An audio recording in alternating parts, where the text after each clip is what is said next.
Hey guys, so welcome to a new video. Today's video is going to be me sharing what I ate a few days ago, where I woke up positive, determined, ready to be on track, and I started the day really good and I felt good, and then somewhere in the middle of the day it all came tumbling down. Welcome to Chantal Marie's Public Service Announcements Observes. Today we will be looking at the Amberlynn Reid video entitled The Reason Why I'm Gaining Weight. But before we directly address what we see in that particular video, we will be taking a brief detour to think about some factors that occur to us every time we observe what she produces online, not just Amber, but other creators as well who produce similar content on the YouTube platform. If you would like, however, to jump straight to the analysis of the video, please be sure to check the timestamps in the description box below. We would like to thank all of the viewers who have stopped by to check the content on our channel, those of you who've left your comments, and also those of you who have actually subscribed. We do appreciate your support.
Celesta Geyer was born in 1901 in the US, and she belonged to a mixture of first and second generation German families.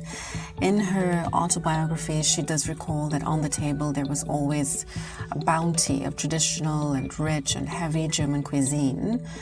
She does mention that as a child and a teenager she was overweight, and she does describe some teasing by her peers. She mentions that she was called tubby and fatso, and she describes that as a painful experience, and she says that it felt as if sharp knives were being plunged into her. So we see that for her that stood out in her mind. Years later, when she was writing her autobiography as an adult, she would remember the feeling of being teased as a child and a teenager. As an adult, Celesta would continue to deal with the issue of her weight, or rather her overweight. She would work several odd jobs. She did get married, and then there came an economic depression and her husband lost his job. At about that time, they decided to visit a sideshow circuit, and Celesta was quite taken by what she saw in that particular arena, and she plucked up the courage to ask if they would accept her to work there as a fat lady. And the showman told her that there was an even fatter lady already working for the circus, and he was referring to Jolly Pearl Stanley, who at the time weighed about 700 pounds. And he allowed Celesta to see Jolly Pearl Stanley on the stage as she performed. And she said that as she watched her, she was amazed to see that there was someone who was heavier than her, but at the same time she saw her smiling and laughing on stage. And at that exact moment she said that she felt as if she had met a friend. In a later conversation with Jolly Pearl Stanley, she says that she mentions to Celesta, "You know, honey, everyone laughs at you now. Don't you think it would be a good idea to make them pay for their fun?" And Celesta, at the time, she agreed. And it wasn't only because of this idea of people having to pay the price for their attitudes. She also said that what she had seen in the carnival convinced her that being fat could also bring out nice things in people.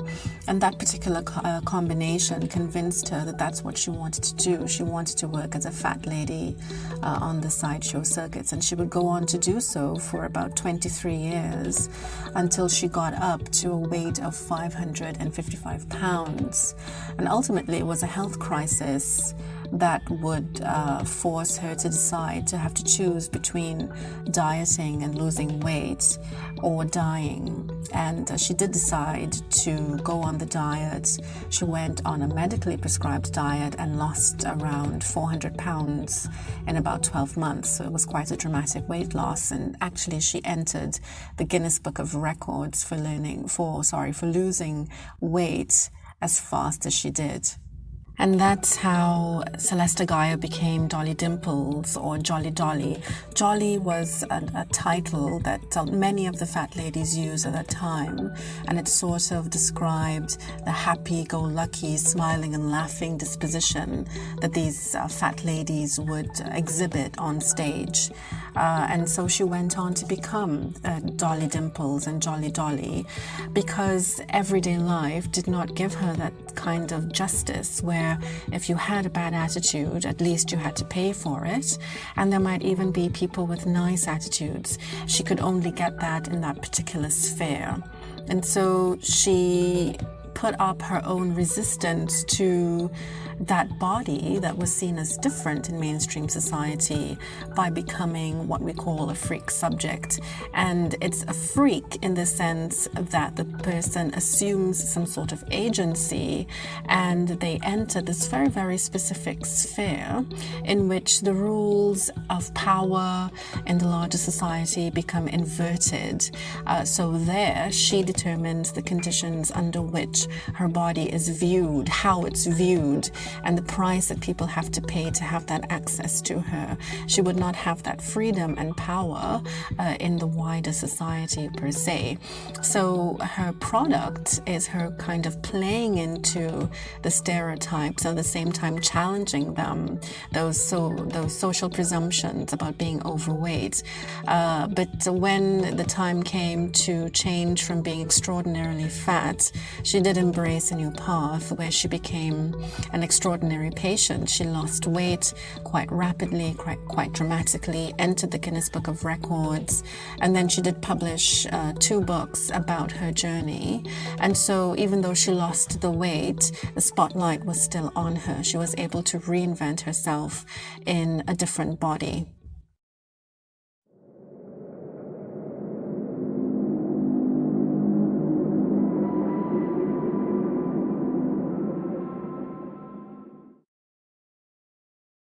I am going to be sharing calories and everything. And at the end of this, I'm going to share, because I have my laptop right here, and I pay for premium on my FitnessPal for when I count calories. It shows the totals of everything. So not only am I going to show you calories, but I'm going to show you how many carbs I had, how much fat I had, protein, sodium, and sugar for the whole day. YouTube videos are not produced in a vacuum. There is usually some sort of context, particularly for content creators who have been on the platform for a longer period of time. And if we look at the timeline in the days preceding Amberlynn Reid's publishing of her video on why she may be gaining weight, another content creator by the name of Obese published a video directly addressing Amberlynn Reid, and in fact the title is Amberlynn Reid, We Need to Talk. And Obese is what we would consider a relatively significant figure on the weight loss, obesity issues landscape, and it might be quite probable that Amberlynn Reid would be aware of who he is. In his video, he addresses the content of another Amberlynn Reid video entitled Weight Update, I Feel Miserable. He uses a fraternal tone. He encourages her to take ownership of her weight and health issues. He offers his opinion that she should accept as a fact that most of her viewers watch her content to feel better about themselves. And based on this, he advises her to decide if she wants to continue publishing content based on her health and weight online or not.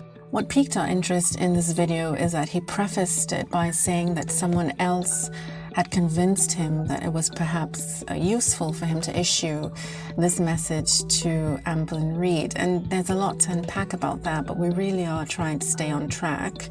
So we'll limit ourselves to saying that it was interesting because in the last month, this message to Amberlynn Reid was his second most video at 227,000 views. And it came in a close second to another video about another female content creator by the name of Olivia D'Andrea, another successful content creator who produces glow-up / self-love / flexibility and fitness content. 2 months ago, his highest viewed video was about Amberlynn Reid, and it was entitled Abby Sharp versus Amberlynn Reid, and it garnered him 261,000 views.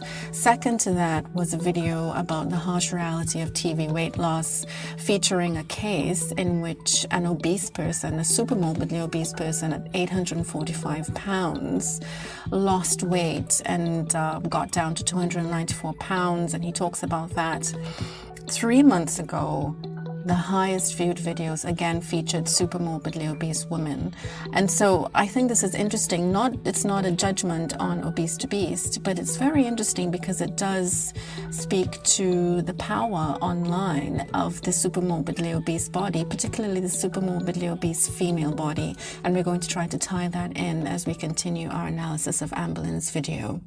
We would just like to take the time to make it very clear that this is not a judgment of Obese to Beast's morality as a person or as a content creator.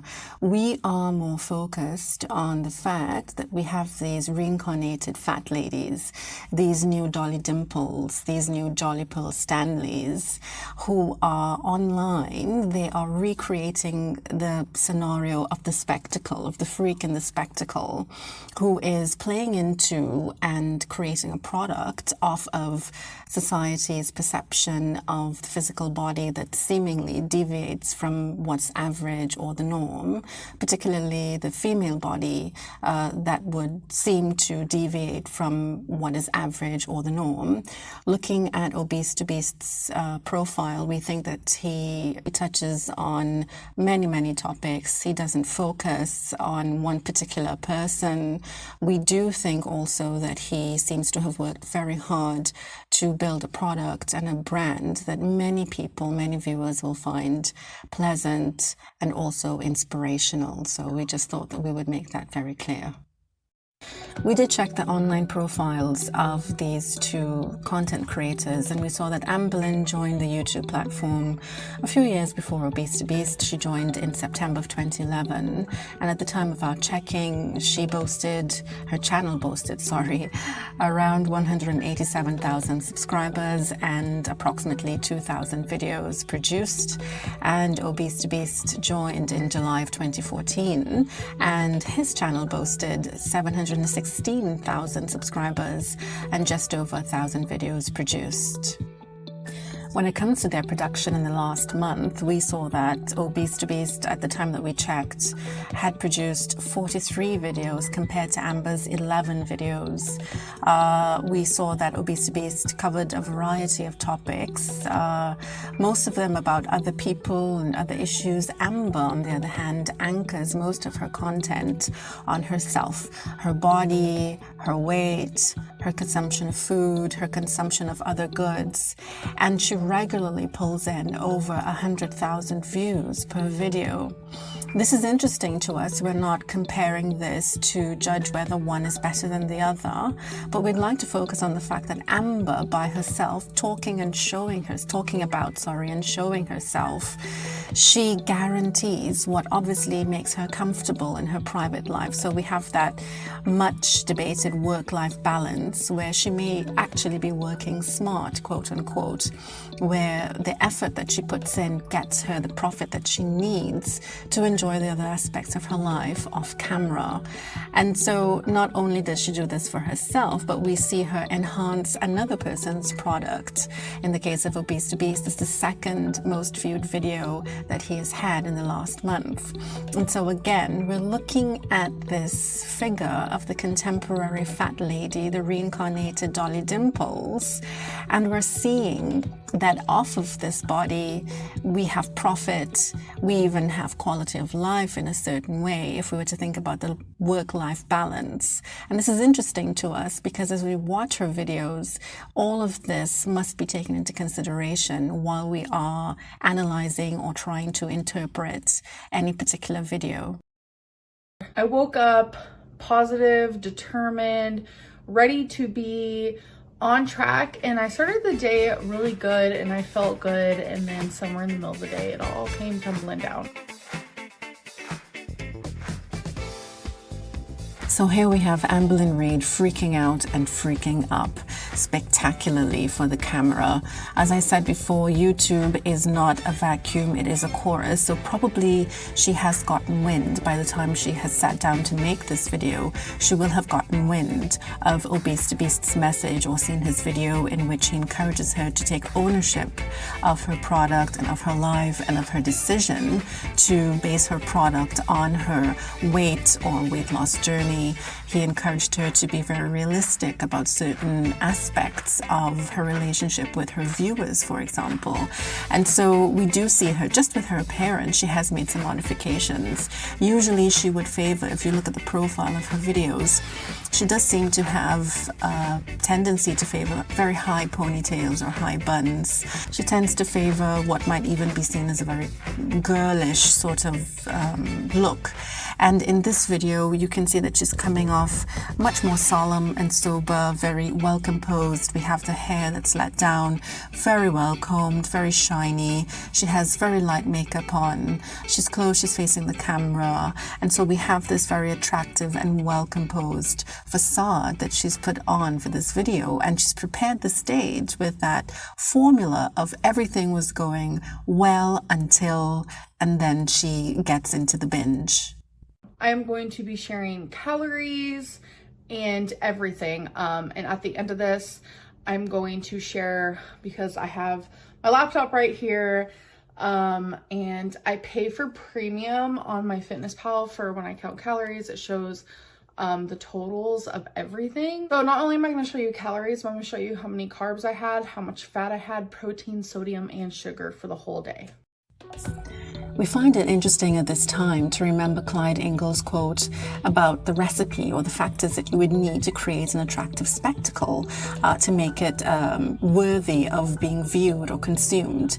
And so we have that holy trinity of having a peculiarity or something, some characteristic that society considers deviant to the norm or to the average. We have an amplification of that, and we have spiel.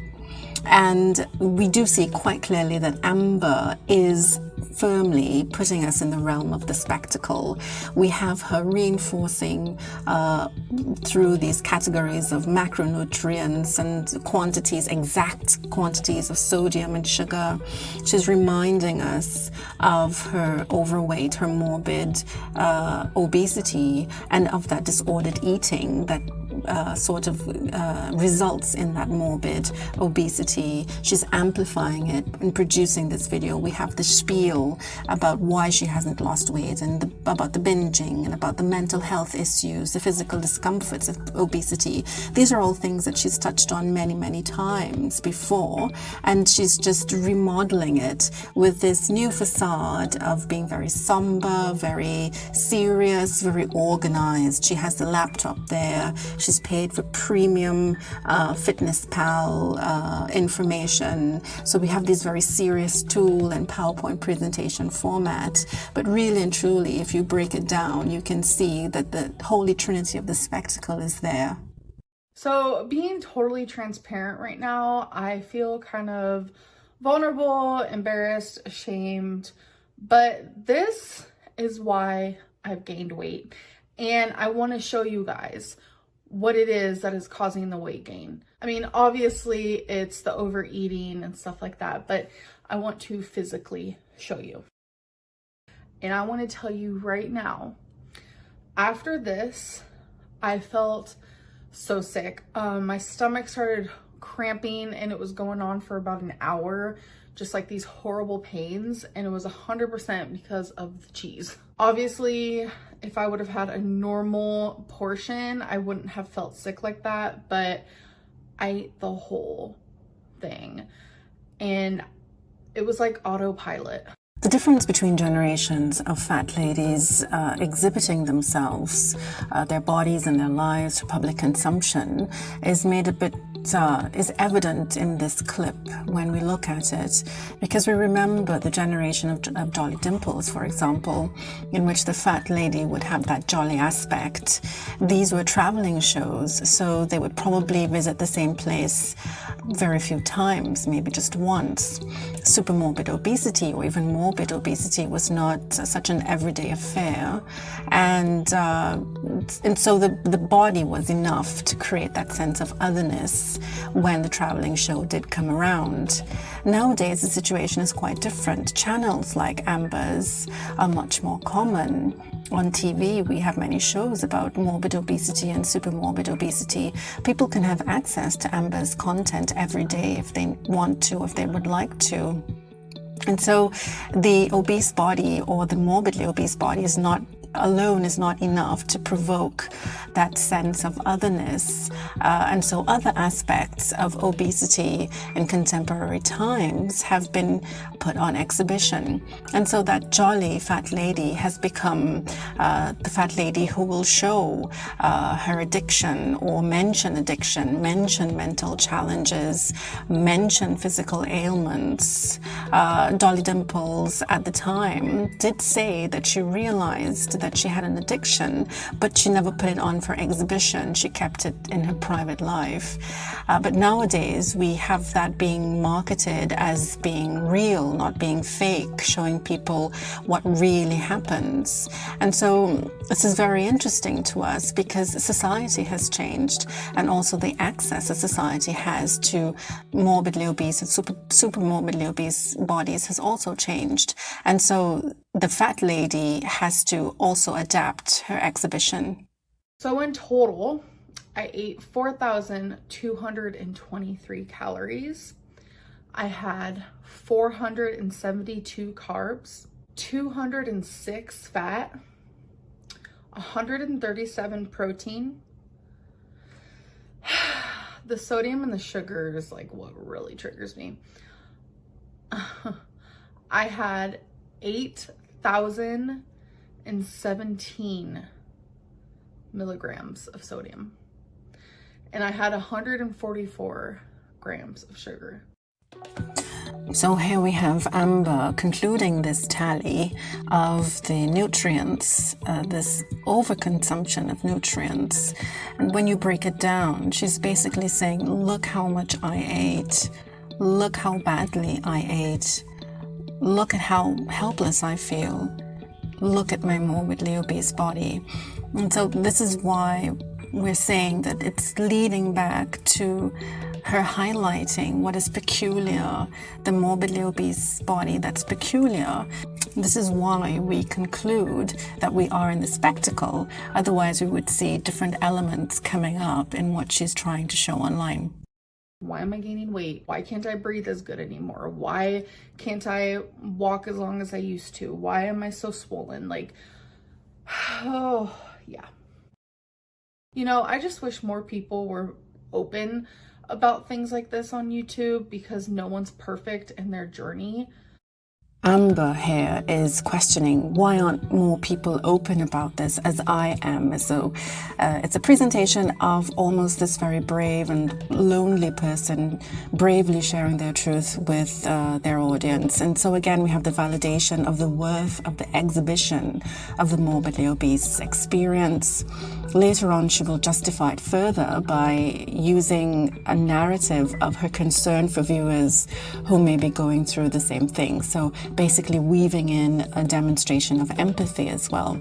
So she's simultaneously showing her risking life physically, but also risking her vulnerability by coming online and sharing it. She must be aware while she's presenting this that because of evolving or changing, rather than evolving, YouTube policies, while a recovery journey showing healthy choices might be okay, the exhibition of disorder is something that's an increasingly tricky issue on the platform. So she must be aware of this, that this is at least one reason why many of the creators indeed may be struggling with disordered eating, but they will not be detailing binging, for example, on their channel, no matter how prettily. But I can understand why there's not many videos of people talking about this, because it's scary and people are judgmental and it's really hard to talk about, especially to a bunch of strangers and like a huge audience. Anyone could be watching this, but I think that's the reason why I wanted to show you guys, is because I know there's a lot of people who watch me who struggle just like I do. You guys aren't alone. You guys aren't alone. When we watch these videos, we always try not to confuse creator categories or terminology in a produced video with the more objective components of their work. And on the YouTube platform, and indeed in contemporary society, comments drive consumption, they drive money as well. And so what may come across as judgment is actually nowadays we have this much wider space and very valuable space of commentary, and so we want to be careful to make that distinction as we keep watching. That said, people have had a long fascination with the spectacle and the spectacle of others taking risks. If we were to think about the realm of the circus and the sideshow circuit, the lion tamer consistently defies the laws of relationships. The tightrope walker defies the laws of gravity. The fat lady defies the laws of human biology.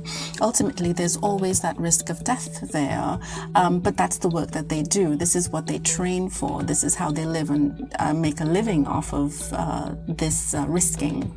So in the same way that we would not walk up to the lion tamer and tell him, listen, you need to step away from the lion, he could eat you.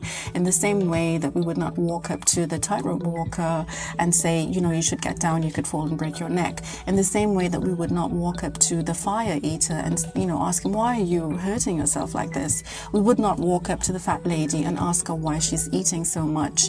They deserve, if we are paying to or generating money to see the spectacle, we need to respect that sphere of the show, and perhaps the expectations of truth and transparency, even though they're weaved into narratives, we leave them at the door as consumers. That said, sometimes what we may feel is missing is a clear disclaimer that one should not try this at home.